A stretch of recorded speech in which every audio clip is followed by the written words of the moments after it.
ปาดผู้บ่าวมาลิดนสบายดีสบายดีปู่ย่าตายายพูนได้ผู้จิตายดีที่คนนั้นในสามีแล้วแหละนี่ลุงเปิดโอ้ยตายแล้วเพื่อลุงจะสิถ่ายเพื่อเขาจะมาคบกัน สบายดีปู่ย่าตา ำ ย่า ยังหลายคนว่าสิมาคบกันมายังจังหวัดหลายคน มารับตรัง สบายดีปู่ย่าตายายเอ้ย ออกมากับใครนี่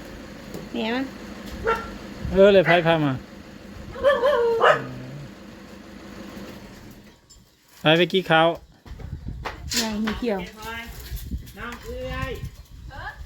เอาของไปเก็บ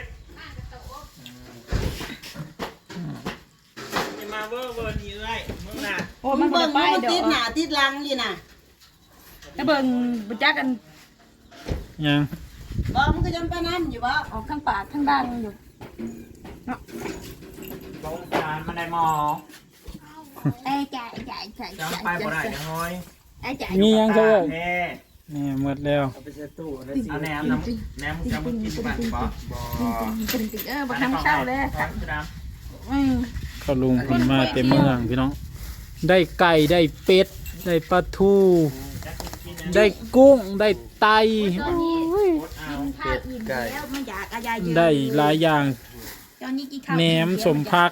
เต็มเลย โอ้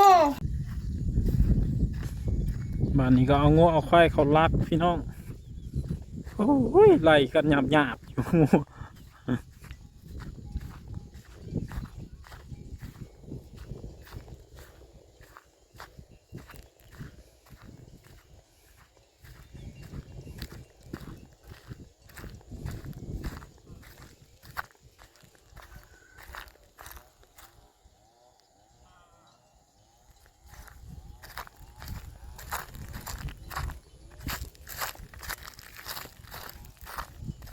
อยู่ใส่นอกควายเฮา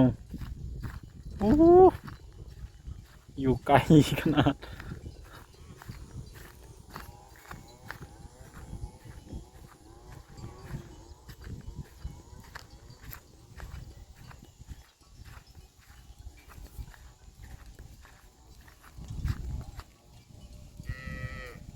เป็นอย่างกันอันนี้พูดนะเป็นสายไป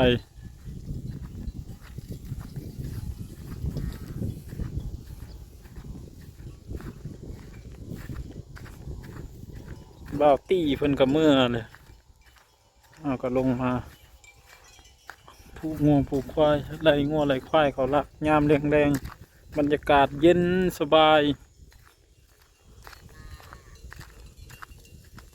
ปีนี้พักกระเดาเขาก็เป็นชาลีน่านลนกันนะ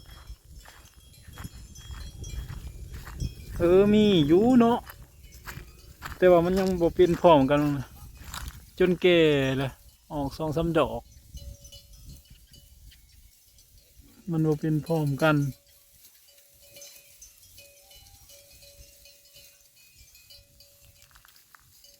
ไปหาไล่เอาควายก่อนพี่น้องงัวเดี๋ยวคอยเอาน้ำหลังเนาะควายมันไกลกว่า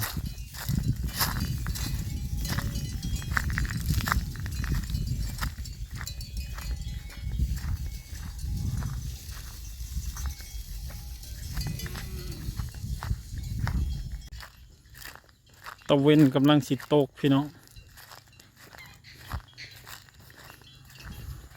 งัวผูกแล้วยังเหลือแต่ควายไล่ควายไปต่อบ้าน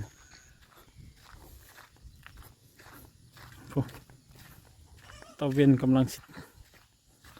ลงดินวิดไปไม้ลงไปเลยแต่ยังไม่ได้ตก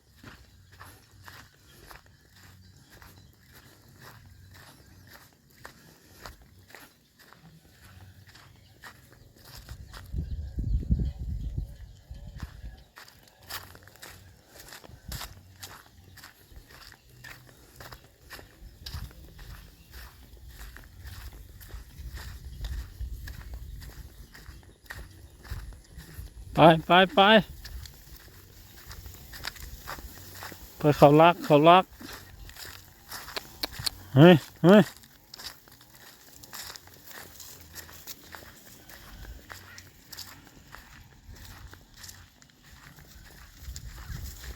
ตอนนี้กำลังค่ำๆพี่น้อง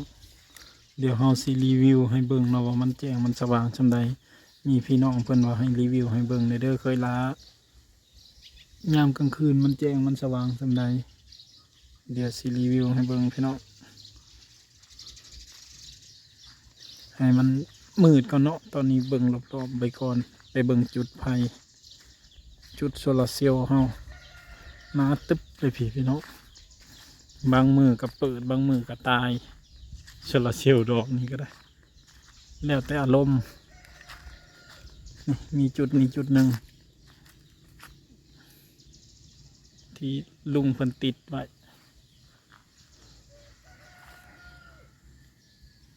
จุดในห้องน้ำอันหนึงแต่ว่าในห้องน้ำนี้ตายเรียบร้อยแล้วก็มีอยู่เล่ามีหน้าบ้านเนาะแล้วก็พวกอันนั้น2 ดอกเลยอยู่ทางเข้าบ้านติดไว้2 ตัวเลยตัวเนาะ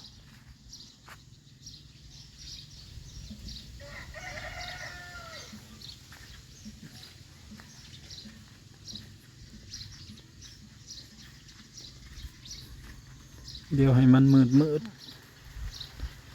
จังสีมาถ่ายให้เบิ่งอีกทีเนาะพี่น้องว่ามันแจ้งมันมืดส่ำใดเนาะ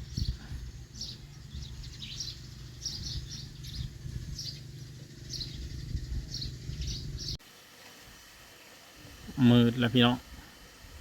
นี่แหละก็สิมีไฟออกมาแต่ตัวเฮือนกับพุ่นภายหน้าบ้านอันนั้นก็ไฟต้นให้เบิ่งต้นนะมันก็สิบังต้นไม้นี่คันว่าสว่างบ่นะคันเบิ่งสำหรับสายตานะก็สว่างอยู่พี่น้องสลัวเนาะแต่ถ้าเบิ่งในกล้องนี้มืดคือว่านั่นแหละพี่น้องเอ้ยมืดโลดอันนี้สิเป็นติดในทางเข้าเฮือนติดในหน้าทางเข้าบ้านมี2 ดอกตัวนี้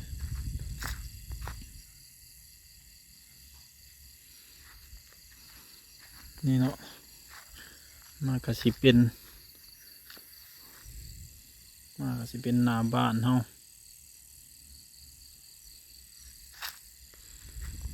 อันนั้นก็สิเป็นไผ่ติดอยู่กับเหล้าตัวนั้นเนาะประมาณนี้แหละพี่น้องบ่แจ้งปานใดแล้วก็บ่มืดปานใดพออยู่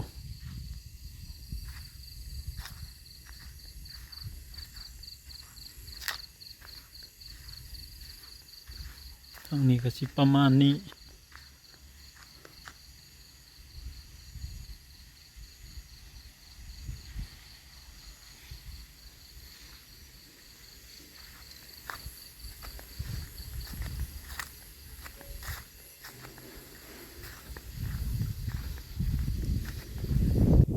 อันนี้ก็ไฟจากเฮือนเขาเจ้า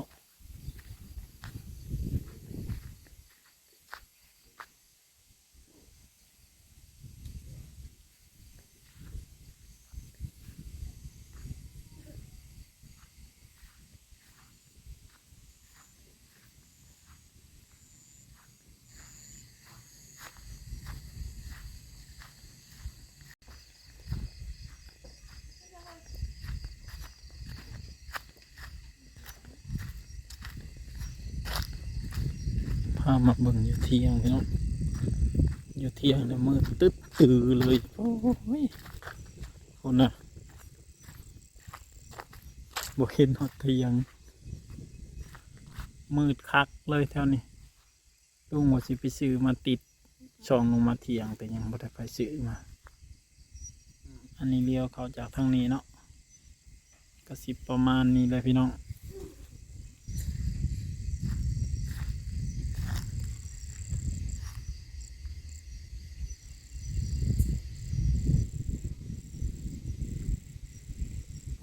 ต่อลมเย็นหนาว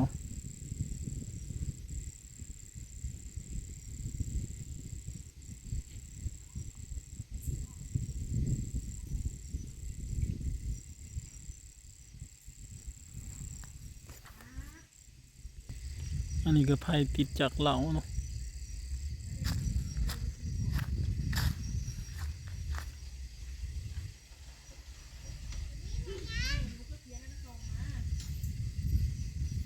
ลูกสาวกำลังย่างมา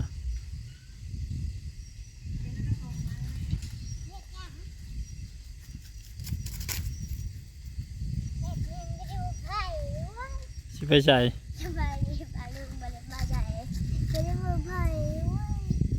เปิดไพ่เห็นหยังอีร้อยบ่เห็นหงบ่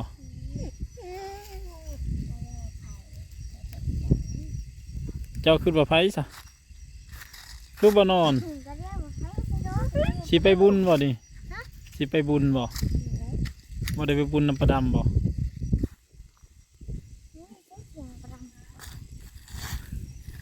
ใส่เยื่องหาไฟบัน